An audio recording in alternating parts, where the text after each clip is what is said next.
It will put another link in the chain between New Orleans' line and the Jefferson Parish line, the lower end of our parish.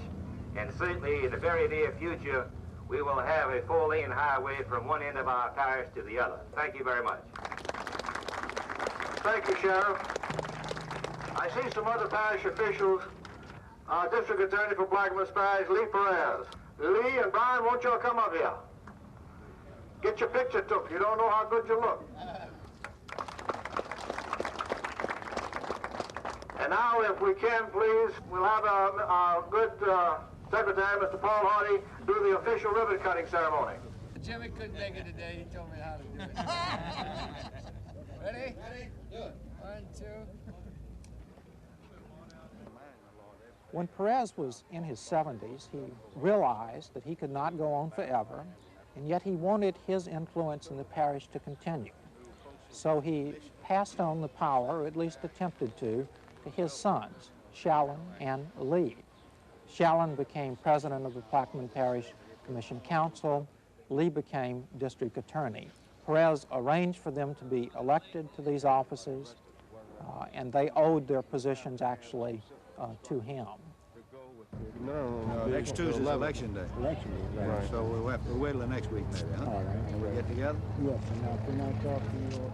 I think basically that's why I'm here today, is because of the fact that I was Judge Perez's son, and Plaquemines Parish had been good to him and good to me.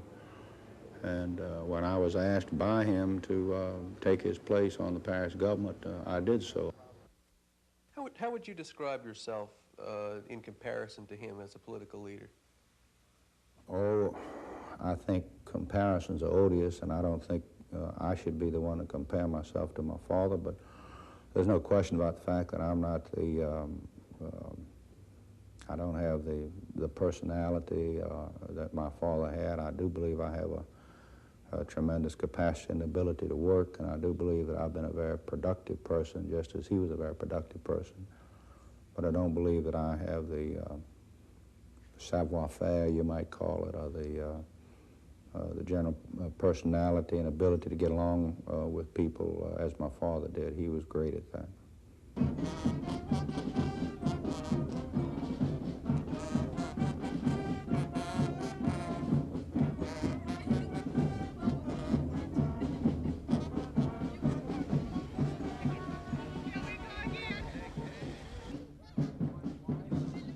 A reporter from Time magazine described it perfectly. He told about Shallon Perez coming in and beginning to read his resolutions for the record. The following resolution was proposed by Commissioner Kirby, seconded by Commissioner Beschel, and resolved that unanimously adopted. And he would read this into the record with the other 4 commissioners sitting there like dummies. Unbelievable.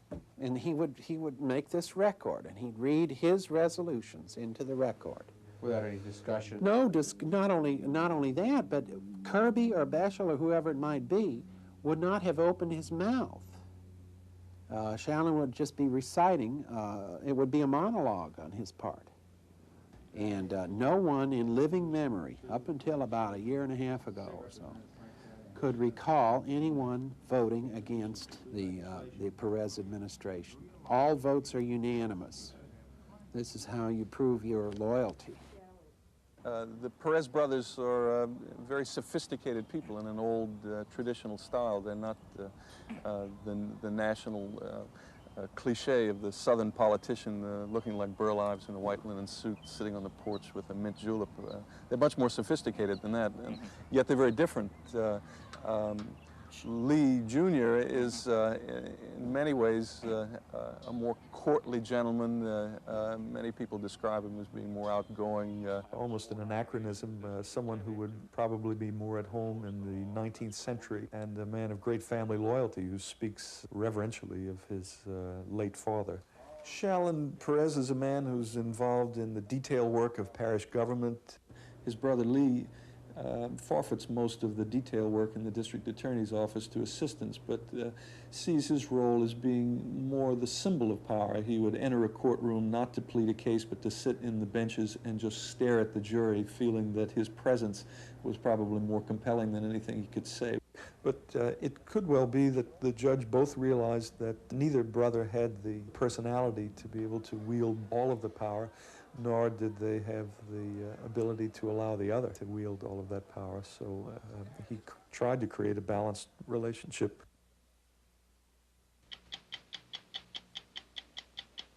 This is a story about politics as grand